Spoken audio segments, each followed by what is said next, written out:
Bakit namin tinitindigan yung aral na si Kristo'y tao? Sino ba may sabi na siya ay tao? Juan 8:40. Sabi ni Kristo, datapat nga ipinagsisikapan ninyo kong patayin na taong sa inyo'y nagsaysay ng katotohanan na aking narinig sa Diyos. Tao siya, sabi niya, yung katotohanan yon, narinig niya kanino? Sa Diyos. Inaunawaan ba ito ng iba? Sino? Sino hindi nakaunawa? Wala tayong pinariringgan.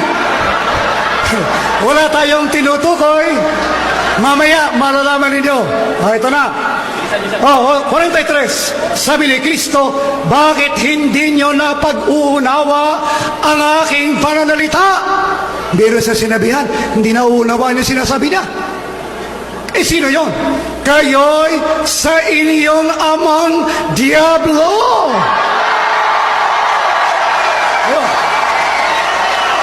Si Kristo kakaiba.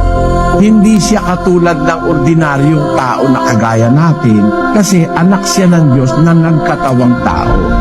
Ang Diyos sa kanyang ginagawa, meron siyang plano. Yung plano na yon, tapos na yun eh. 46:9 ni Isaiah. Inyong alalahanin ang mga dating bagay ng una, sapagkat ako'y Diyos at walang iba liban sa akin.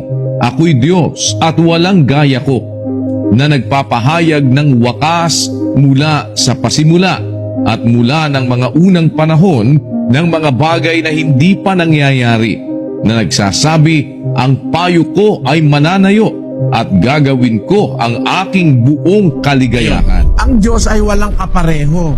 Kaya nga hindi natin siya pwedeng i-challenge eh. Wala nga ang siyentipiko na makaka-challenge sa Diyos eh. Kahit ateista eh. Sabi niya, walang gaya ko na nagpapahayag ng wakas mula pa sa umpisa. He has the capacity to declare the end from the beginning. Yung hindi pa nangyayari, nasasabi niya na kung ano mangyayari sa hinaharap. Ganon. Parang meron ng isang plano kung gaano katagal ba ang itatagal ng istorya. Ganon. Parang isang pelikula na merong itinakdang oras yung direktor kung gaano kahaba. Ganon ang Diyos. Sinasabi niya na yung wakas, dun pa lang sa umpisa, hindi pa nag-uumpisa, hindi pa nangyayari, sinasabi na niya. Ang layunin niya ron, yung nasa Juan. Ang layunin ng Diyos, kaya niya sinasabi agad sa 13:19. Mula ngayon ay sinasalita ko sa inyo bago mangyari, upang pagka nangyari, kayo'y magsisampalataya na ako nga. Para pala makasampalataya tayo, hindi pa nga nangyayari, sinabi na niya, para pag nangyari, saksi ka, sasampalataya ka nga, meron ng Diyos. Dapat ka nga maniwala sa Kanya. Yon. Ngayon, bakit si Kristo'y nangaral 30 anyos? Kasi may nakatakda na panahon ang ilalagi niya sa mundo. May nakatakda yon. Hindi pwedeng mauna, mahuli, takda yon. Miski yung kanyang pagkapanganak sa mundo, nakatakda na yun eh. Basahin natin ang 4:4 ng Galacia, kapatid na Daniel. Datapwat nang dumating ang kapanahunan, ay sinugo ng Diyos ang kanyang anak, na ipinanganak ng isang babae, na ipinanganak sa ilalim ng kautusan. Nung dumating yung kapanahunan, sinugo ng Diyos yung kanyang anak. Kaya, noong mag-umpisang mangaral si Kristo, doon siya inutusan ng Diyos na mangaral na 30 anyos. Ang Diyos ang nagtatakda nung panahon na yon.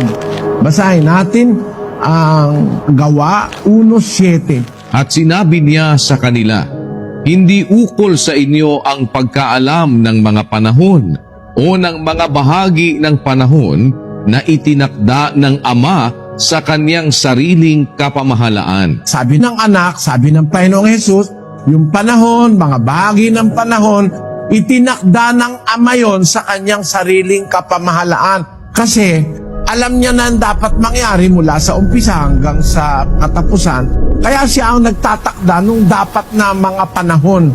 Kung kailan ba mag-uumpisa, kung kailan ba matatapos. Siya rin ang nagtatakda nun. Ang katunayan, alam ni Kristo yun eh.